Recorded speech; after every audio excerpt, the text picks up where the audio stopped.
বিসমিল্লাহির রহমানির রহিম। কালকে জুলাই সনদ নিয়ে গণভোট নিয়ে পার্লামেন্টে মানে যুক্তি উপস্থাপন করেছেন। তো এই বিরোধী দলের যারা সংসদ আছেন তারা এই যে যে জুলাই সনদটি এতে করে মানে নোট অফ রিসেন্ট দেওয়া বিরোধী দল বা সরকার বিএনপি রিসেন্ট নোট দিয়েছিল সেগুলোও কিন্তু তারা তালিকাভুক্ত করে নিয়ে এসে সংসদে তুলে ধরেছেন। তো এটা আসলে কতটুকু যৌক্তিক দেখুন। সংস্কার কমিশন যেখানে রাজনৈতিক দলগুলোকে সবাইকে ডাকা হয়েছিল, তার ব্যক্তিগত আইনের ব্যাপারে মতামত দেওয়ার অধিকার ছিল।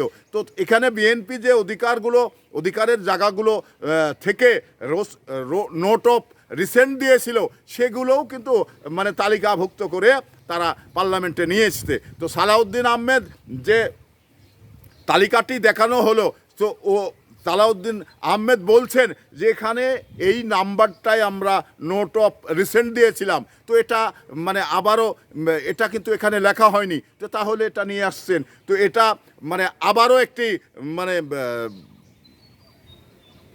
দালালি করা হয়েছে, আবারও একটি মানে এই জুলাই সনদ নিয়ে আবারও তালবাহানা করছে বিরোধী দল। তো এই জন্যেই জুলাই এবং গণভোট এটা বাংলাদেশে কোনোটাই না হওয়া উচিত। আমি মনে করি যে জুলাই সনদ নিয়ে এই জামাত ইসলাম এবং এনসিপি তারা নাটক করছেন এবং ব্যবসা করার জন্যে তারা কিন্তু এই প্রক্রিয়াটি শুরু করতে চাচ্ছেন, এই প্রক্রিয়াটি পার্লামেন্টে পাশ করতে চাচ্ছেন। তো এতে করে পাশ করার পরে যতটা জনগণের লাভ হবে তার চেয়ে বেশি লাভবান হবে এই এনসিপির নাহিদ এবং জামাতের মানে চুম্মা আমির।